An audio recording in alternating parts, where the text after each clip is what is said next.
Hello, I'm Maciej Mikos, so welcome to World Talks, where every word matters.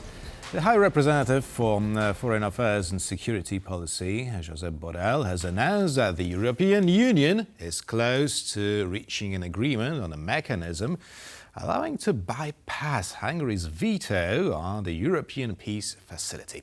We'll talk about it now and also whether this is good news for Poland with our guest, Jowanka Jakubek-Lalik, Associate Professor at the University of Warsaw. Good afternoon. Good afternoon, thank you. So, first of all, for the starters, what is the European Peace Facility? Because lately we also know it by another name, and that's Ukraine Assistance Fund. Well, Ukraine assistance is a huge part of this facility. However, this instrument is a financial instrument which was established even before the Russian aggression on Ukraine happened.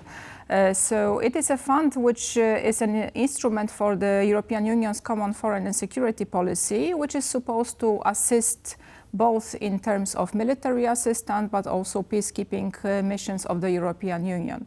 So here there is a specific fund, which is currently, of course, majority of the money is dedicated to assisting Ukraine. However, not only.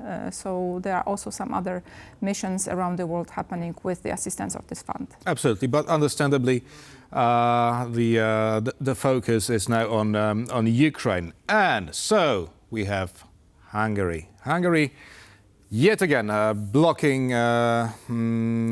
help for Ukraine. Now, why is Hungary blocking contributions and withdrawals? Because that's also important from this fund. Well, Hungary began blocking these funds more than 1 year ago, so it was May 2023. The specific reason for this blocking of funds was that one of the Hungarian banks was declared by Ukrainian government, the bank which was assisting the war effort of Russia. So it was blacklisted by the Ukrainian government. So that was the reason for Viktor Orban to declare that he's going to veto all this military assistance to Ukraine. However, the position seems like an excuse. That is what I wanted to say. However, the position of Hungarian government for the long time has been much more in favor of Russian government, and this is actually the only country which is openly in European Union declaring that the Russian aggression on Ukraine is actually not an aggression, it's something that can be justified, and also that the war in Ukraine should be finished as soon as possible, but by Ukraine going to surrender. So this is actually a policy that is totally against what the European Union is doing. Mm-hmm.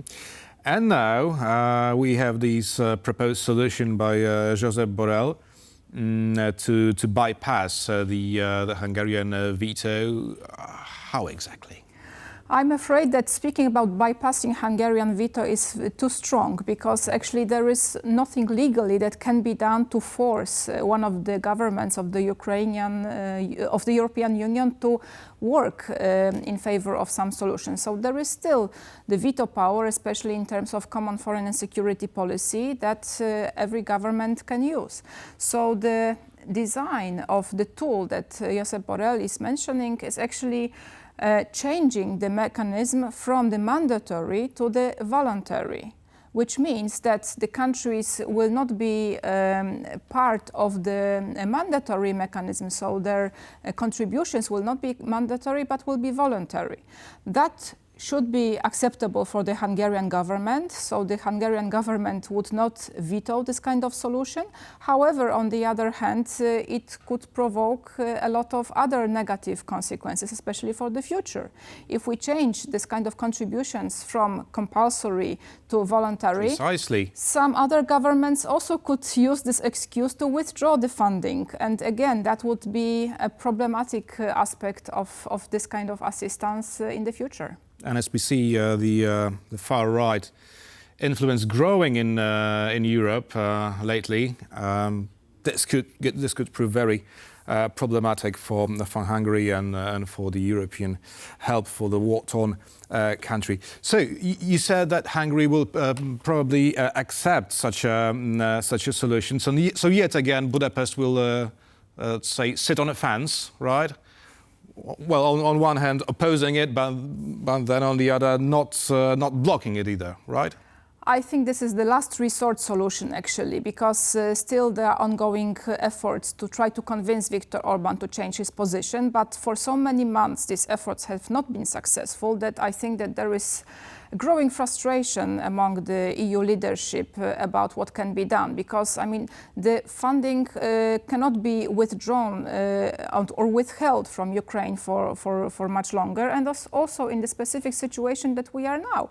We are still not certain about the outcome of the US presidential election. So also European Union really needs to step up in assisting Ukraine and also be ready with this kind of mechanism to help. And currently, the veto of one member state is blocking more than 6 billion of euros of military assistance. And also, there are some strong interests from other member states, including Poland, because Poland is waiting also for the money for the equipment, military equipment that was given to Ukraine, and still Poland has not received the remuneration for this equipment because of the veto blocking access to this money by Hungary. Right. Now, the question arises here, what would the money from the fund be used for? To support Ukraine in a long term, or for some other more important issues, probably?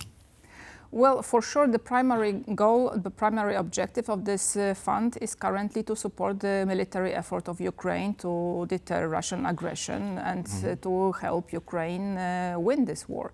However, of course, as I said in the beginning, the whole instrument, the whole mechanism is much more complex. So it's supposed to assist not only in terms of military assistance, but also in peacekeeping missions, and also probably some parts of it could be dedicated to restoring after the war. So here again, the potential use of the money is quite big. However, in this specific case, I think what is needed immediately is to support Ukraine in their efforts to deter Russian aggression, and that is the number one issue at the moment. What sums are we talking about here? Because I found the information that as of March this year, more or less 11 billion euros have been allocated to help Ukraine in its war effort. That's mainly to buy ammunition for Kiev.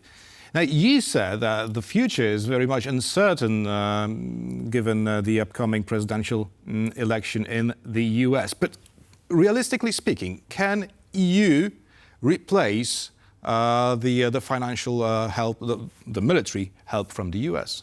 Well, it would be very difficult to replace the US military assistance because, again, the funding that US is giving to the military means is very, very big. However, on the other hand, I think European Union needs to be prepared for different scenarios, and depending who is going to win the presidential elections in the US, the scenarios might be very different. So if Kamala Harris is going to win, probably she will continue more or less the policies of the current American government. However, Donald Trump openly admitted that he is not in favor of continuing the military support to Ukraine, and he has some other solutions to this conflict. However, to remind our viewers, he will end it in one day. Yes, however, still they are not really explained by him what he means by that. So we are not certain. However, we can be certain that there will be substantial changes to the American policy towards Ukraine. So here, again, European Union needs to have the independent position and independent scenarios for any possibility that will happen. But in this regard, what you said earlier, that these contributions to the fund are voluntary. Currently, they are mandatory. And, well, shouldn't they stay mandatory? They should, however, they are opposed by veto, by the Hungarian veto, and that is the problem, yes? So as long as Hungary is vetoing access to the funds, they cannot be distributed. So we have the situation then that mandatorily all the member states are contributing to this facility. However, this facility cannot really play the role, cannot reach the objective.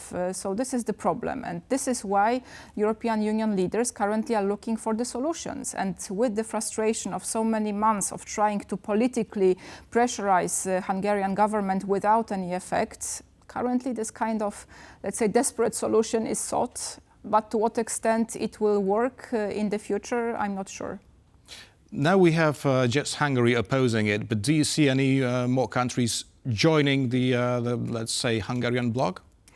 Of course, there are different interests among member states of the EU, but what is really important is the fundamental idea of the European Union, which is integrity, which is solidarity, which is, again, common position against this kind of threats as the threat of Russian aggression. So here we should, again, look at the European Union as a bloc of countries that should have the same position. However, in practice, it doesn't work always like that, and there are different member states. Some of them are much less supportive towards Ukraine. There are also some financial interest, as I just explained. Some countries are actually waiting for the money, for the reimbursing of their assistance, which was already given to Ukraine. So there will be different positions, but also I'm afraid if the status of this facility will be changed from mandatory to voluntary, some countries which are especially the poorer ones in the European Union could use that as the excuse not to contribute and to divert this money to different purposes. It is also worth noting something that Josep Borrell pointed out to, that Hungary actually contributed not more than 1.2% of the total funds that we find in the European peace facility, and yet it is blocking the common effort of the whole of EU. So there's maybe something wrong with the EU as a whole. Well, that is the consequence of common foreign and security policy, which is based on unanimity. So here, in this specific aspects, European Union member states should reach consensus, should act on the basis of unilateral decision. Whereas here, in this case, Hungary, as a sole member state, is vetoing, which means blocking any efforts in this respect. So we'll see whether these the newest idea from Josep Borrell will work, and will it help Ukraine in a long term that would surely be to the benefit of our country, of Poland. We will see. Jowanka Jakubek-Lalik, Associate Professor at the University of Warsaw, was our guest today. Thank you very much, Professor. Thank you, sir. And thank you for watching. That's all for now, but stay with us for much more here on TVP World.